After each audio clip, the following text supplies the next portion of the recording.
Jelas Zhuang menggunakan mata dewanya. Namun tumben sekali mata dewanya tidak bisa dipakai, seakan ada dinding pelindung yang mencegah kekuatan mata dewa untuk digunakan. Kisah kembali berlanjut. Ryosuke mengirim Ija dan anak buah lainnya untuk membantu Zhuang. Huang yang ingin beramah tamah langsung diacungi pedang samurai. Itu Enma bukan ya? Jelas Huang langsung panas dingin. Namun ternyata Nakagawa memberikan pedang itu sebagai hadiah untuk Huang. Sebelum sinyal hilang di gurun, Huang berpamitan ke Jia untuk mencari gua Buddha di gurun Gansu. Kemudian mereka mulai ekspedisi mereka menjelajahi panasnya padang pasir.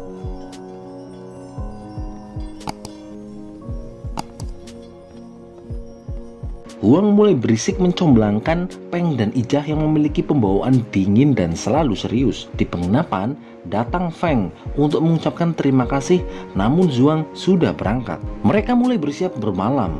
Karena di gurun, sekarang Mia sudah hijrah memakai hijab. Masya Allah, tabarakallah. Zhuang berharap keberuntungan di pihak mereka, sehingga alam mendukung untuk menemukan gua Buddha. Pagi hari, Mia terkejut karena persediaan air habis padahal perjalanan masih sangat panjang. Huang bilang kalau yang meminumnya pasti onta nakal ini nih. Ija bilang kalau kemana-mana minimal otaknya dibawa dong bos. Di gurun tanpa makanan bisa, namun tanpa air sama saja bunuh diri. Huang membela diri, ya udah kita cari warung dulu membeli minuman. Peng bilang, matamu, karena kalau kita balik lagi ambil air akan semakin kecil kesempatannya kita melihat supermoon. Zeng menyarankan untuk ke dataran rendah untuk mencari persediaan air. Biasanya sih ada. Huang ingat betul botol air sudah ia kencangkan. Masa kabur sendiri sih airnya? Zhuang bilang kayaknya Huang nggak setolil itu deh buang-buang air dengan sengaja. Atau mungkin memang ada orang yang sengaja membuang air untuk melakukan sabotase. Mia menghibur, tenang saja, ada Zeng yang sudah bersertifikat gurun, pasti dia bisa mendapatkan sumber air lainnya. Zhuang meminta maaf karena banyak merepotkan. Tenang saja, kita kan teman, kata Mia. Lalu Zhuang menghibur Huang, udah nggak apa-apa, namanya apes nggak ada yang tahu. Nanti kita cari lagi air yang ada manis-manisnya. Di tempat lain, Qin sedang menggambar belalang yang Zhuang kasih. Mungkin memang Qin masih belum bisa move on. Zhuang dan lainnya melanjutkan perjalanan. Salah satu fakta menarik dari gurun pasir adalah ketika dalam perjalanan kemudian kita kehabisan air, lalu cobalah pejamkan mata. Niscaya kamu tidak melihat apa-apa. Ya iyalah. Akhirnya mereka melihat sumber air. Langsung dong mereka berlari.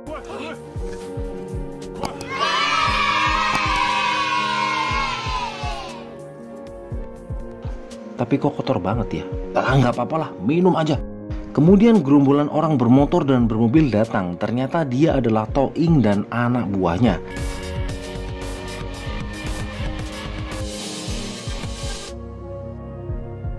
Lalu Toing melapor. Ternyata air itu sengaja Toing sediakan dan air itu sudah diberi obat bius. Sehingga Toing bisa mengambil barang-barang milik tim Zhuang dan menuju gua Buddha duluan.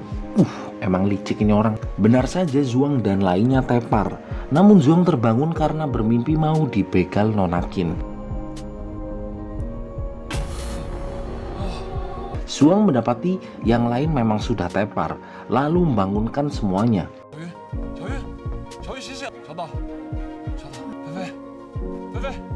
Zhuang menduga air yang mereka minum memang ada obat biusnya. Kemudian mereka bergegas untuk melihat supermoon.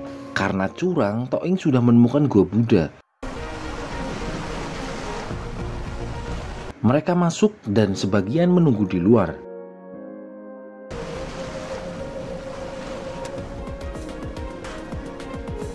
Masih di sumber air Sudekat, Zhuang menyadari kalau memang ada orang yang sengaja mencabotase persediaan air dan membuat mata air ini dicampuri obat tidur agar Zhuang dan lainnya semaput. Karena harusnya air ini tidak bermasalah, karena ada manis-manisnya. Akhirnya mereka segera berangkat ke gua Buddha. Dan kemudian mereka sampai di gua Buddha. Zeng teringat seperti 24 tahun yang lalu. Mereka harus bergegas karena ketika matahari terbit gua ini akan terkubur lagi. Dan Zeng berjaga di luar. Lalu Zhuang dan lainnya masuk ke dalam.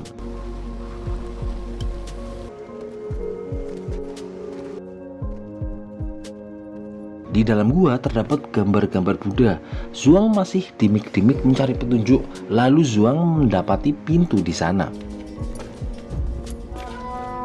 Namun ada teka-teki yang harus mereka selesaikan. Pintu itu ada 3 piringan dan di tengahnya terdapat logo Yin dan Yang. Zhuang mencari celah dan celah itu mungkin adalah passwordnya. Zhuang mencoba utak-utik piringan itu.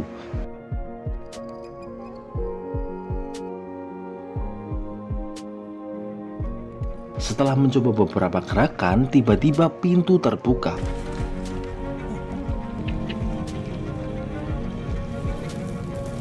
Tahu pintunya terbuka, Toing dan anak buahnya langsung muncul dan mengambil alih. Walah, Toing emang licik kali ini orang. Jelas perpaduan Ijah dan Peng tidak diragukan lagi. Mereka melawan. Dan Huang bilang gerakan mereka sangat harmonis.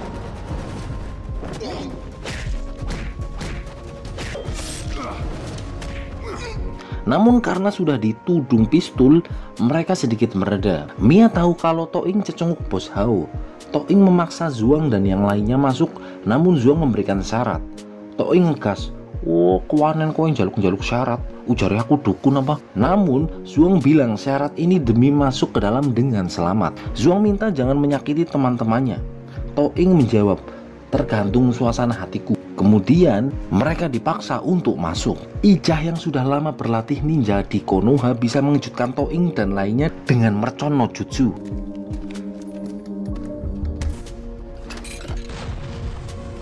Emang keren sih ini.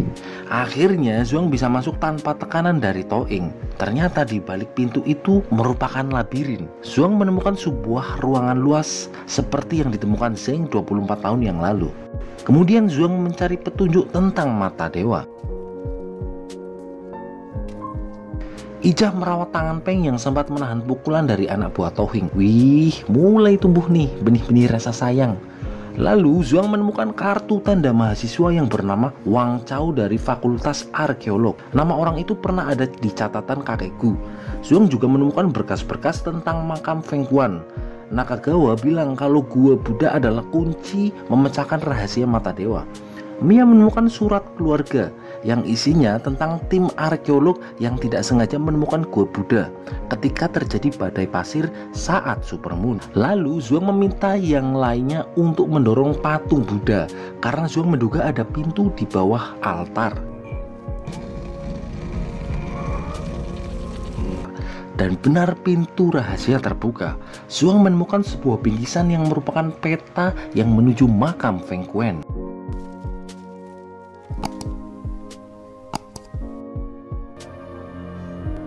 Lalu mereka segera meninggalkan tempat itu karena dirasa sudah mendapatkan petunjuk. Lalu malah Toing datang lagi setelah menemukan peta. Oh halah, Toing emang bangke ini. Zhuang dan yang lainnya diikat. Beruntung Zheng datang membantunya dan mereka pergi dan terjadilah badai pasir yang sangat besar dan gua Buddha terkubur lagi.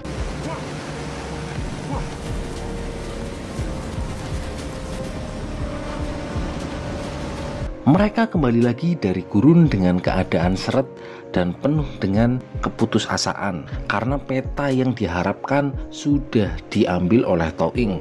Di lain tempat, Qin bersama Toing merasa senang karena bisa berhasil mendapatkan peta makam Feng Quan. Namun mereka harus mempelajarinya. Huang ngedumel karena seharusnya mereka yang mendapatkan peta itu, namun tiba-tiba malah dirampok. Ijah menghibur. Udah, tidak apa-apa, yang penting bisa kembali dengan selamat. Huang menyarankan untuk masuk dengan keadaan yang bahagia untuk menghibur Zhuang yang sedang sedih. Dan ternyata Zhuang sedang menggambar peta. Ini memorinya keren banget ini. Zhuang masih mengingat detail peta walaupun baru sekilas melihatnya. Namun tiba-tiba Zhuang migrain, mungkin butuh combat dream ya. Peng bersiap untuk langsung berangkat, namun jangan dulu kata Zhuang, karena cakupan peta sangat luas, belum bisa memastikan di mana lokasi makam Feng Quan. Mia mulai menganalisis peta itu, namun akan sulit untuk menemukan makam Feng Quan. Ijah melaporkan keadaan kepada Nakagawa kalau mereka diserang keluarga Qin, namun mereka akan segera beraksi lagi. Qin menemukan 4 titik yang kemungkinan adalah makam Feng Quan. mereka akan mengirim beberapa tim ke sana, yaitu Kota Awi, Padang Pasir Kasam, Cekungan Hamu, dan Lembah Sangmuer. Ing punya rencana untuk mengeksekusi Zhuang, namun Qin bilang cukup fokus saja ke pencarian makam Feng Quan. Mereka sedang sarapan pagi, lalu datang Feng pembuat patung unta. Feng bertanya bagaimana caranya Zhuang mengetahui kata Feng di dalam patung unta yang dia buat. Zhuang bilang kalau dia pernah memecahkan satu patung dan ada tulisan Feng. Lalu Feng memberikan harta yang paling berharga adalah keluarga, bukan dong, dan harta itu adalah batu giok bulat. Lalu Zhuang melihatnya dengan mata dewanya. Zhuang melihat pemandangan dari benda itu. Kemudian Zhuang tertegun dan bilang benda itu memang tidak ternilai. Feng sedikit curiga kalau dia melihat yang tidak Feng bisa lihat.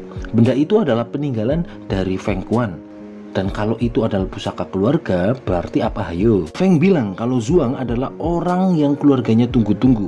Itu pesan dari buyutnya, Kantung Siwur. Pokoknya leluhurnya bilang, hanya orang yang mewarisi kekuatan Feng Quan lah yang dapat melihat batu bulat giok itu. Kemudian batu itu diberikan ke Zhuang. Awalnya dia tidak percaya ada orang yang memiliki mata dewa. Kemudian Feng percaya setelah bertemu dengan Zhuang. Dia merasa bersyukur bisa berteman dengan Zhuang. Kemudian ada beberapa teka-teki yang ditinggalkan Feng Quan dan mungkin butuh Zhuang untuk memecahkannya. Lalu Zhuang menemukan lokasi makam Feng Quan. Toing melapor kalau dia tidak menemukan makam Feng Quan di 4 titik yang mereka lihat. Kemudian mereka lanjut untuk mencarinya. Dalam perjalanan, Jia menelpon Mia, namun langsung direbut Huang. Jia sedang pedikur manikur. Mulus bener ya kakinya ya, jadi pengen mijitin. Dengan sombong, Huang bilang dia melindungi teman-temannya. Jia jelas tidak percaya dengan badannya yang kecil kayak gitu aja. Jia saja takut kalau ada bahaya bersamanya. Zhuang mendapat petunjuk dari giok yang diberikan Feng. Feng Quan benar-benar hebat sekali. Ternyata mereka diam-diam diikuti oleh anak buah Toing. Mereka sudah di ngarai besar, tempat di mana Zhuang dan lainnya menuju ke sana. Kemudian Qin dan Toing akan mengikuti pergerakan Zhuang. Zhuang sudah berada di ngarai.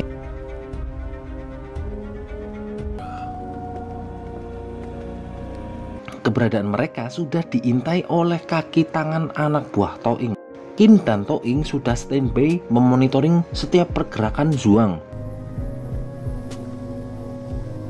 Biar beres langsung, Zhuang game overkan saja dan rebut petunjuk yang dia punya, atau ikat saja lalu kita jemur. Namun Qin tidak setuju. Qin nampaknya masih belum bisa move on dari Zhuang. Dia mengingat setiap momen bersama Zhuang.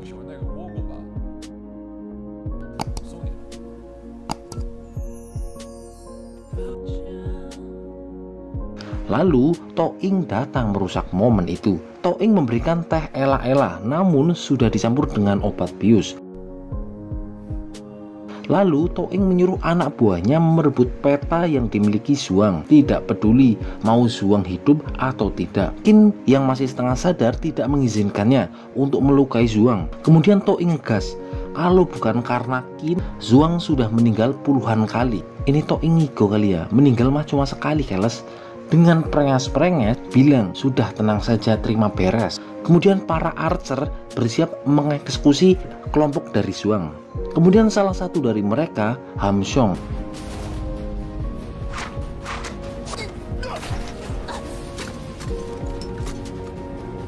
dan ternyata namun itu bukan Zhuang. Loh, itu siapa ya?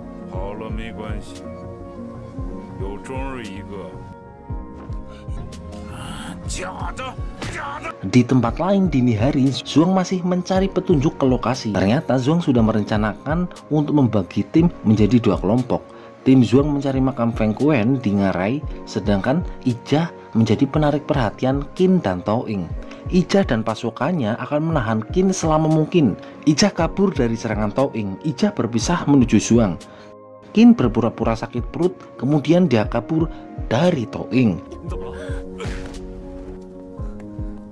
Sementara itu, Zhuang menemukan sebuah jam matahari, namun sebenarnya itu bukan jam matahari yang biasa, karena memiliki 1 jarum ekstra. Rahasia makam Feng Quan mungkin ada di jam itu. Huang mencoba memutarnya, dan tiba-tiba tidak terjadi apa-apa. Ya karena salah, kata Zhuang. Lalu Zhuang mencobanya. Dia menganalisanya dan melihat petunjuk di sana. Tertulis bagaimana terbentuknya langit dan bumi, bagaimana caranya terang dan gelap terjadi. Dan kemudian jam matahari menjadi output petunjuk kalimat Feng Kuan. Terang dan malam bersamaan artinya 24 jam. Dia memutarnya satu putaran ke arah kanan, dan kemudian terbukalah pintu rahasia itu.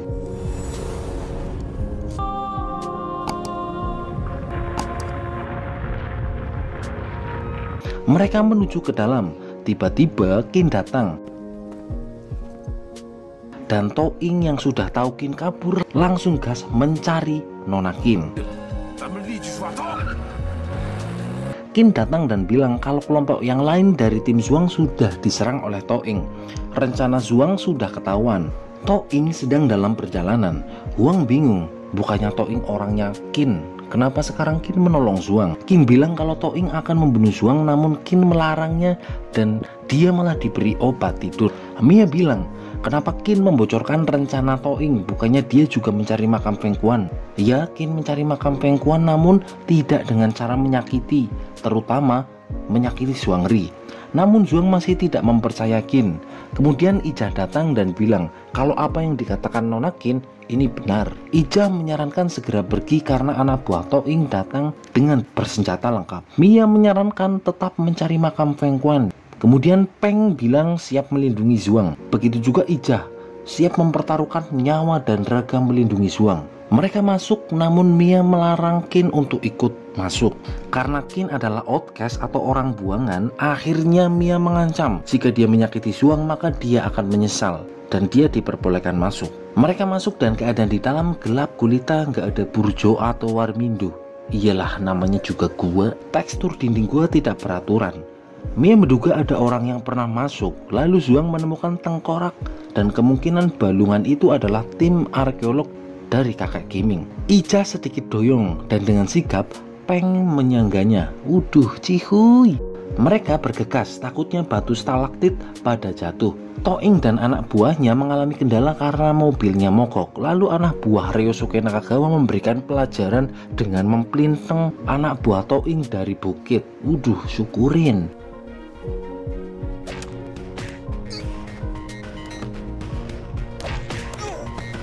Kemudian anak buahnya terpancing, namun Toing bilang tetap fokus untuk mengejar Zhuang. Terlihat gua begitu berantakan. Iya, kalau rapi berarti ada vampirnya lah. Mereka masih mencari petunjuk.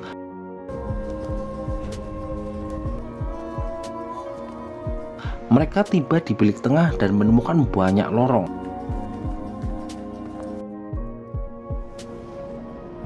Zhuang menganalisa struktur di sana mirip seperti Bagua, terbagi dari pintu hidup dan mati, dan hanya satu lorong saja yang menuju makam Feng Kuan. Yang lain bisa berisi jebakan Batman. Jelas Zhuang menggunakan mata dewanya.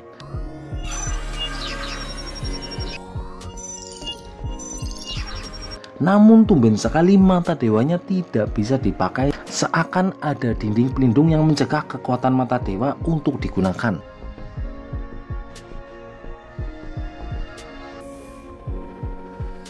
Bukannya menemukan lorong yang benar, Zhuang malah sengkoyongan. Zhuang menyadari tempat ini memang memblokir kekuatan mata dewanya. Mungkin Feng Kuan sengaja membuat pintu Bagua ini tidak bisa dilewati. Huang protes, apa maksud Feng Kuan merancang permainan tetapi tidak mengizinkan orang lain masuk? Gimana kalau kita main gaple? Qin menyarankan Zhuang istirahat, lalu mencoba lagi. Mia marah mendengarnya, itu jelas-jelas Zhuang lagi bengel, malah disuruh mencoba lagi. Kata Mia, mereka harus cap-cip-cup atau nekat masuk sajalah. Qin bilang, jika tidak ada mata emas, maka tidak akan bisa menemukan makam Feng Kuan. Mia mendapat kalau kakek Qiming saja tanpa mata dewa, tetapi dia bisa masuk dan mencari makam Feng Kuan. Mendengar itu, Zhuang langsung bangkit dan mencoba memilih satu lorong dari 8 lorong yang ada. Zhuang melihat kemungkinan lorong itu menyesuaikan waktu seperti jam matahari yang dia temui di awal. Ada tanda-tanda seperti balok. Zhuang mulai bertasbih, memilih pintu yang benar sesuai hitungan primbon Cina.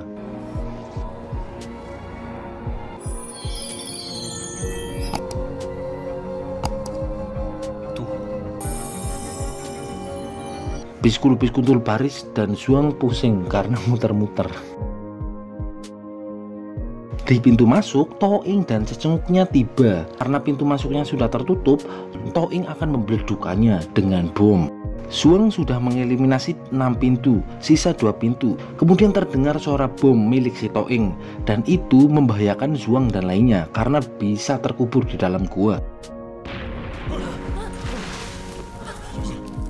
Zhuang yang akan masuk nekat tanpa menganalisa, namun tiba-tiba Huang berkorban. Jika itu pintu salah, maka dia akan siap menanggung resikonya.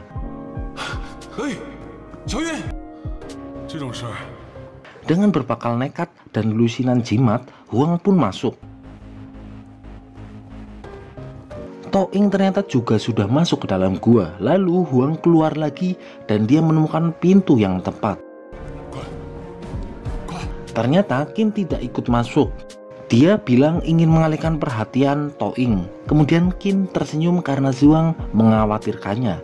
Kemudian Qin pergi dan sembarang masuk ke pintu yang salah, dan itu ternyata memicu perangkap batu dan akhirnya menimbun semua orang.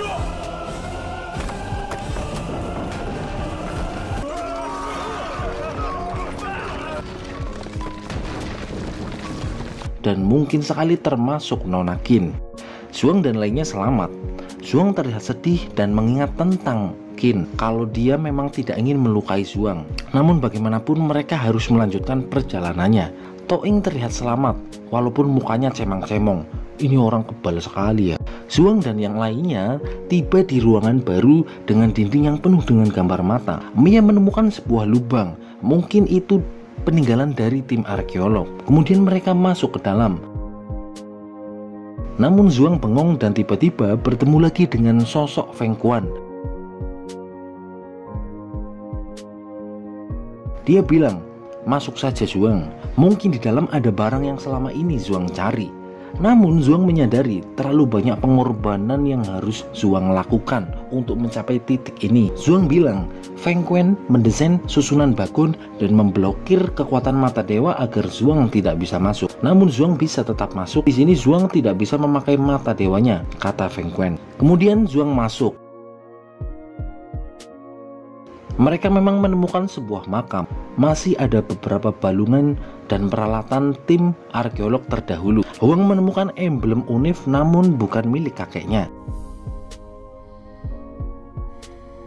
Ija bilang tulang kaki kakek Zhuang pernah patah karena tarkaman bola ketika Agustusan. Jadi balungnya pastinya ada pen bekas dipasang. Namun mayat-mayat di sana tulang-tulangannya lengkap semua dan mungkin kakek Qiming bisa kabur dari tempat ini. Huang menduga melihat dari bentuk giginya mungkin jenazah itu berumur sekitar 30 tahunan. Mungkin mereka ini adalah orang-orang magang yang mengikuti kakek Zhuang. Tumben sekali ini agak bener. Huang melihat salah satu jenazah sudah tua, dilihat dari usianya mungkin 100 tahunan. Dan menurut catatan, Feng Quan itu hidup mencapai 102 tahun. Melihat dari peti batu yang ditemukan, itu dari dinasti Qin dan memiliki simbol mata. Kemungkinan besar itu memang merupakan makam Feng Quan. Di peti batu tertulis tahun pertama, Rakin, itu sekitar 246 hingga 144 sebelum Masehi. Berarti itu selisihnya adalah 102 tahun. Huang bilang, Zhuang tidak akan mati gasik karena Feng Quan juga mencapai 102 tahun. Namun Zhuang nampak cemberut dan tidak berekspresi dan bilang, sekarang efek mata dewa dan umur sudah tidak penting lagi, karena yang paling penting adalah bisa keluar dari tempat ini dengan selamat. Di peti itu ada sebuah gambar dan menceritakan kisah masa lalu. Kemudian flashbacklah ke masa lalu. Seorang prajurit perang, kemungkinan dia adalah Feng Quan, pada tengah malam melapor ke jenderal kalau ada gempa dan itu tanda bahaya.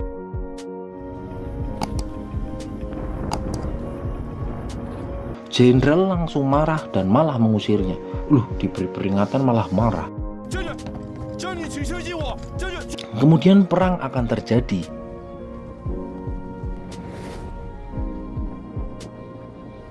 Cuaca di langit terlihat mendung.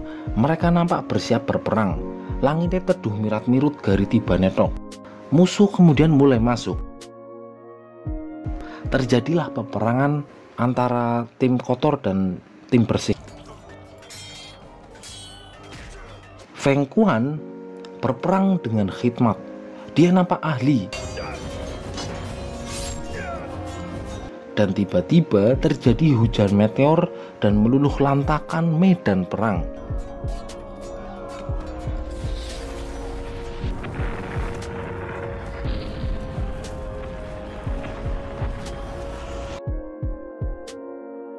Para prajurit banyak yang menjadi batang, dan beruntung sekali Feng Kuan selamat.